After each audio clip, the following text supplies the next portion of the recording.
Saludos dominicanos en todo el territorio de la República, les habla Leopoldo Espaillat Anita y hoy Agenda Nacional, que se transmite de lunes a viernes de 1 a 1:30 pasado meridiano por Teleimpacto, canal 22 del Telecable Nacional, 52 del Cable Astre, 22 de Win Telecom y 52 de Éxito Visión. Les trae un programa especial, el quinto, de una serie dedicada a el glorioso abril de 1965. Nos van a excusar las ronqueras que tenemos. Vamos a tratar de que se entienda bien lo que decimos.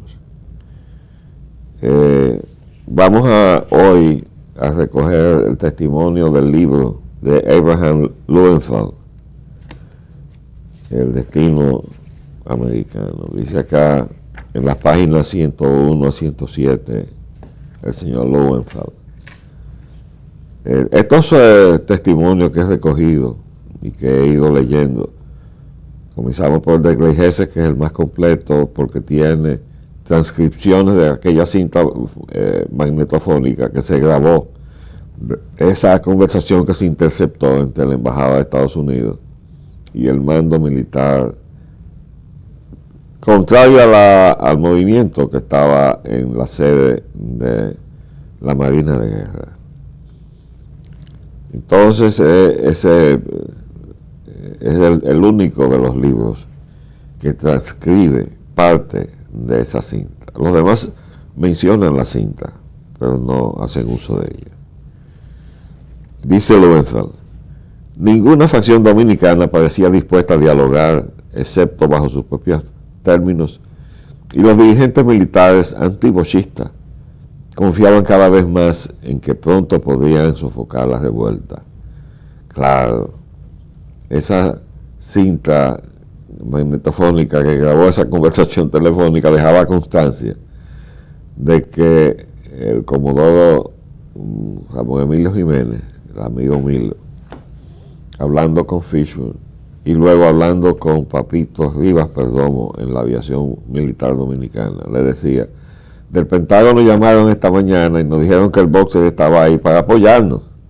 O sea que desde el principio la suerte del movimiento estaba sellada, como ha estado sellado todo, y por eso le hemos refutado al doctor Gómez Verdier sus afirmaciones de que, bueno, el gobierno de Bosch se cayó por culpa de Bosch. Así, esa es una forma muy cómoda de quitarle toda culpa a los golpistas y a quienes detrás de allá en la distancia manejaban a los golpistas.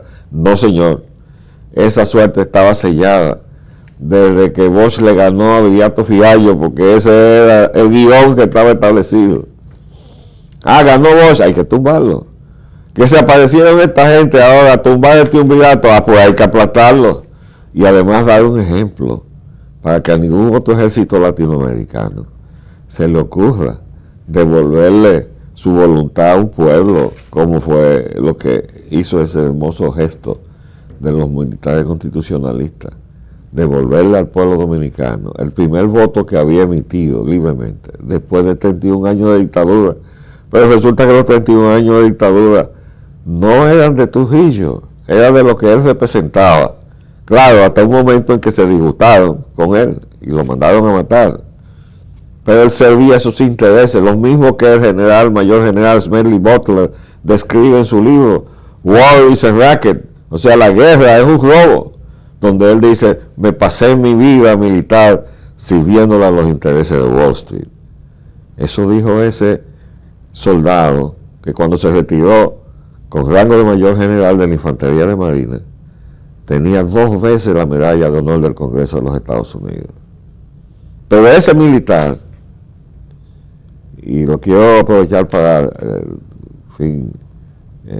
realzar que en la sociedad norteamericana aparecen héroes, fue que paró el golpe que le iban a dar a Franklin Delano Roosevelt en Estados Unidos. Había un segmento del empresariado en connivencia con el estamento militar y le iban a dar un golpe a Franklin Delano Roosevelt.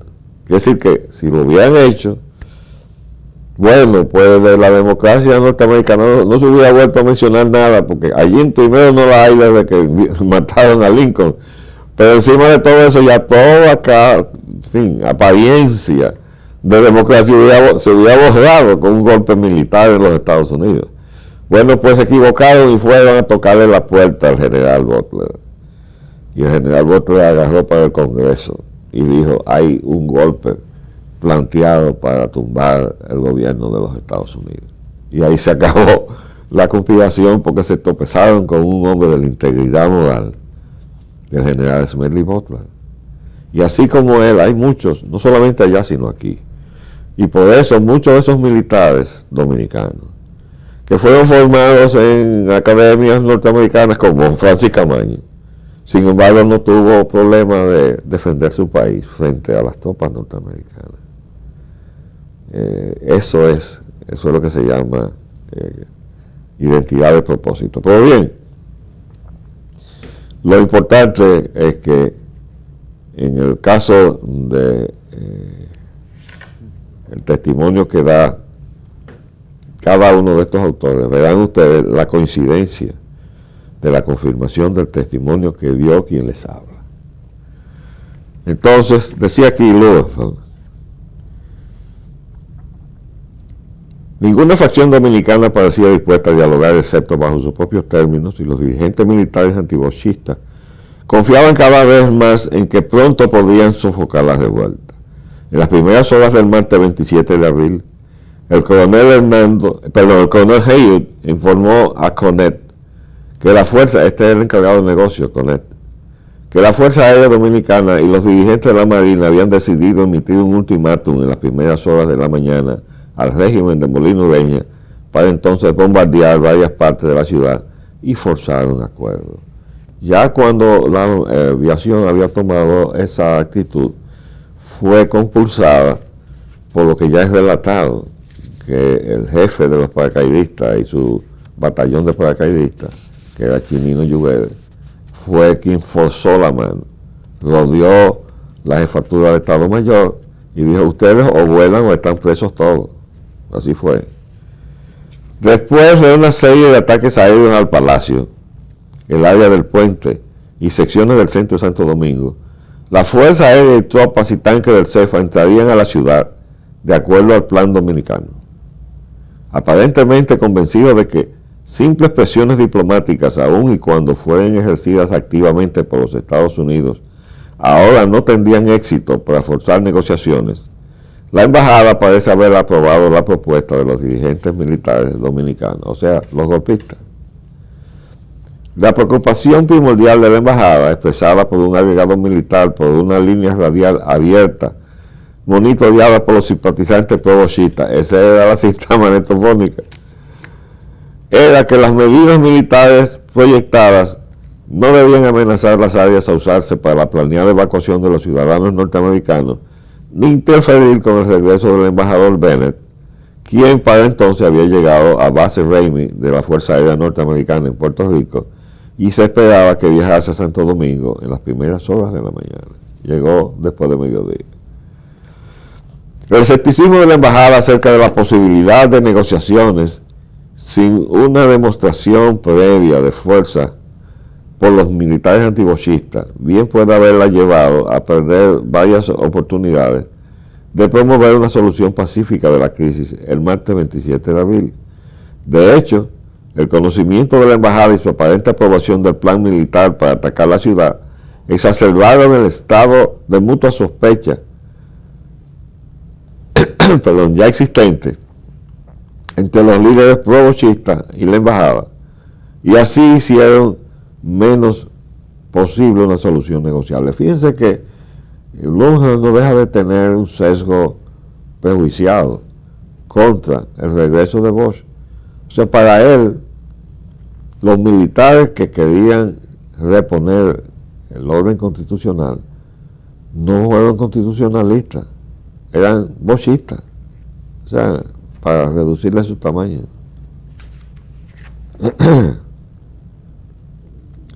Habiendo sido informado por monitores rebeldes de los contactos radiales y las discusiones con las fuerzas aéreas oficiales de la Marina, el coronel Hernando Ramírez llamó a Conet a la embajada a eso de las 5 a.m. 3 veces en el transcurso de la llamada, Hernando preguntó si la embajada sabía de un supuesto plan de la Fuerza Aérea y la Marina para atacar y bombardear la ciudad. Y cada vez Conet negó tener conocimiento de tal plan. Para Hernando y sus colegas, el obvio engaño de la embajada y su aparente complicidad con los dirigentes antibochistas subrayaban sus dudas acerca de la buena fe del llamado de la embajada para negociar. O sea, el MAG, o sea, el programa de agregados militares de la embajada, era el que estaba dirigiendo y asesorando a la base como punto inicial, después a la Marina, etcétera, y de ahí salieron los agregados militares por todo el territorio a voltear la situación que el domingo tenía una práctica aprobación nacional. El movimiento constitucionalista a la tarde del martes ya se había volteado la situación, pero ya yo he explicado que ahí intervino la mano del doctor Balaguer, que no tenía ningún interés, a pesar de que se había comprometido a ello, de que el profesor Bosch regresara al país. Y si no, que ya tumbaron a Triunvirato, que obstaculizaba mi regreso, ya yo no tengo que ir más lejos de ahí. Y ahí él se retiró y no cumplió con lo que se había comprometido a hacer con sus militares. Y ya he dicho, y lo reitero, que parte de sus militares quedaron, por cuestión de honor, comprometidos con el movimiento constitucionalista. El caso de Lola Fernández, que era pariente del coronel Rafael Tomás Fernández Domínguez, pero era balaguerista. Lo que pasa es que él se comprometió con el movimiento. Y aunque Balaguer se volteó, ahí quedaron presos varios, Holguín, había 2 o 3, incluso el de la Marina, el Librado Andújar, era balaguerista, aunque Molina lo designó jefe de Estado Mayor de la Marina como parte del movimiento. Porque bueno, porque se habían comprometido, y esa gente quedaron comprometidos. Y luego cuando Balaguer regresó al poder, los ignoró. O sea, para él esa gente no existió porque no lo siguieron a él, sino que siguieron a su compromiso. Porque eso es lo que hace una gente de principio, ¿no? Pero en política eso no existe.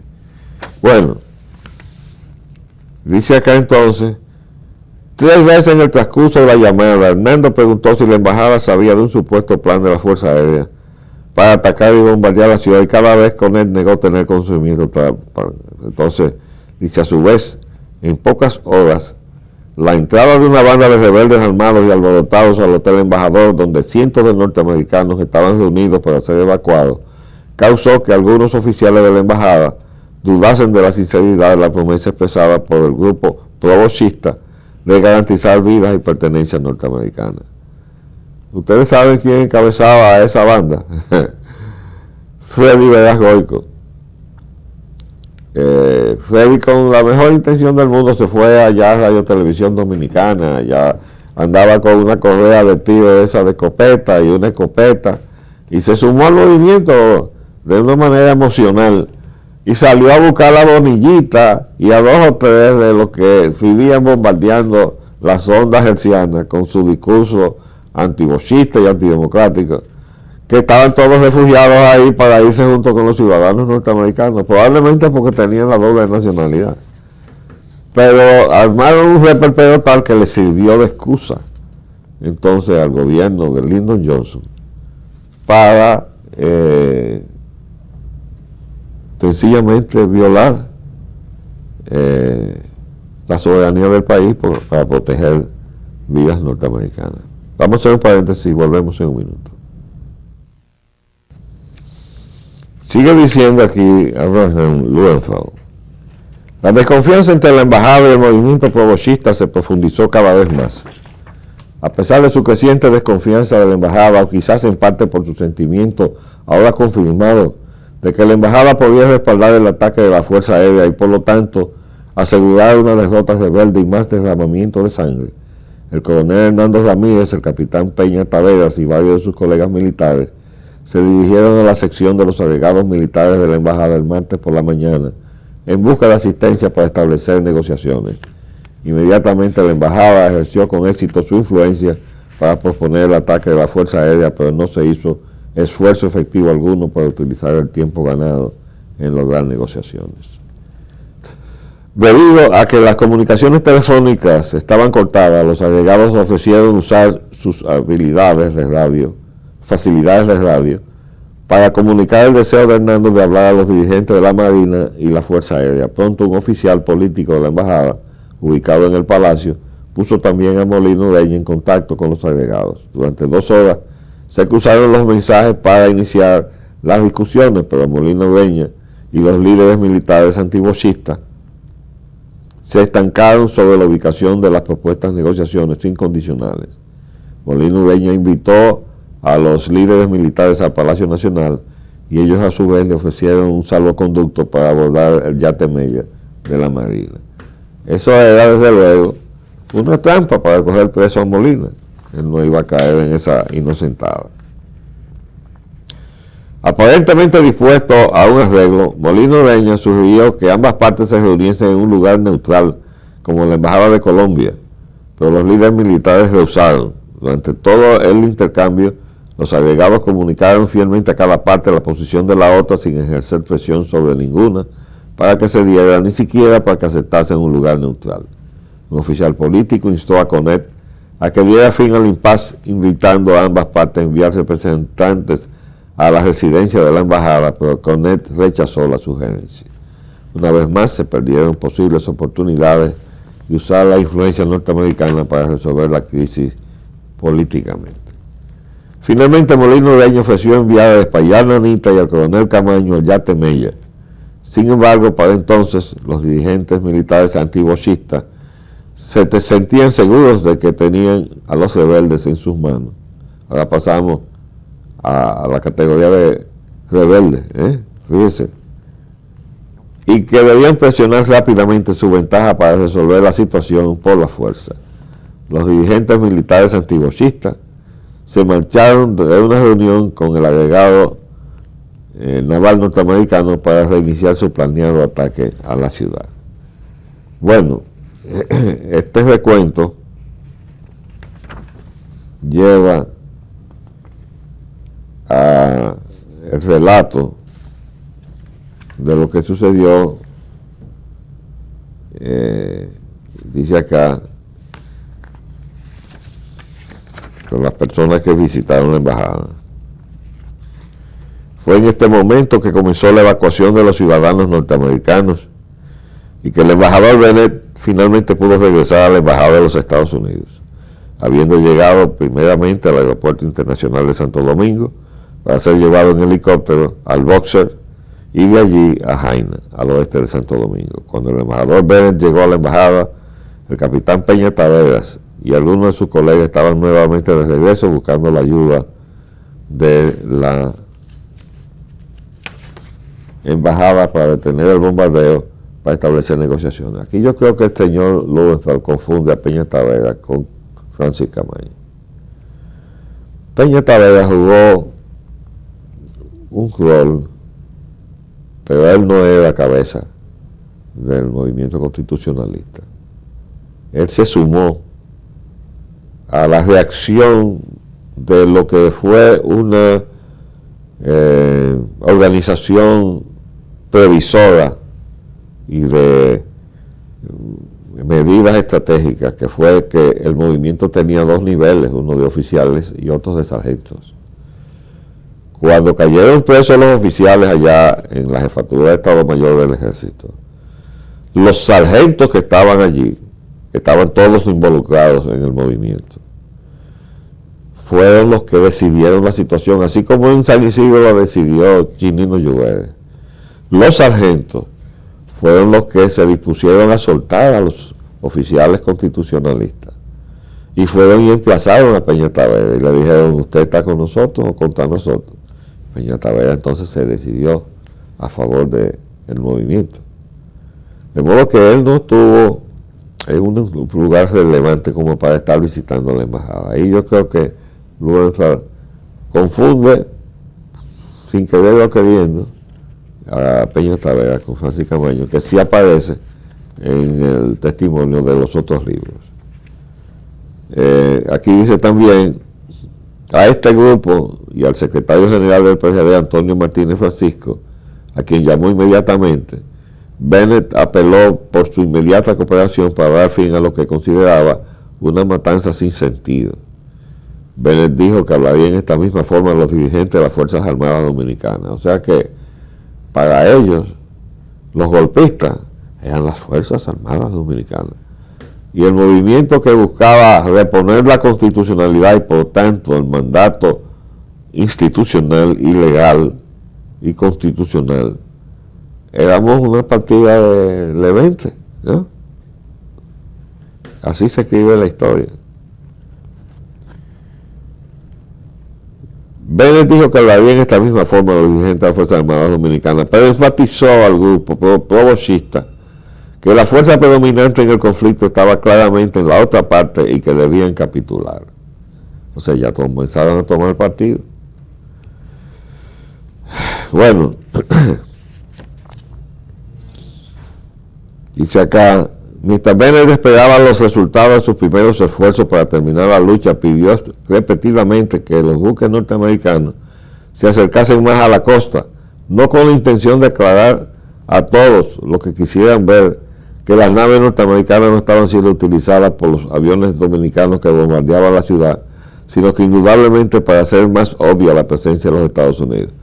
No, ya les he dicho que de acuerdo al testimonio que está grabado en una conversación que fue interceptada, Jiménez Reyes dijo: recibimos una llamada del Pentágono y ellos nos dicen que el boxer está ahí para apoyarnos. Eso es así. Bueno, pronto llegó a la embajada un llamado de Martínez Francisco, quien dijo que estaba hablando por teléfono con Bosch, que deseaba que la embajada le enviase un representante para hablar directamente con Bosch.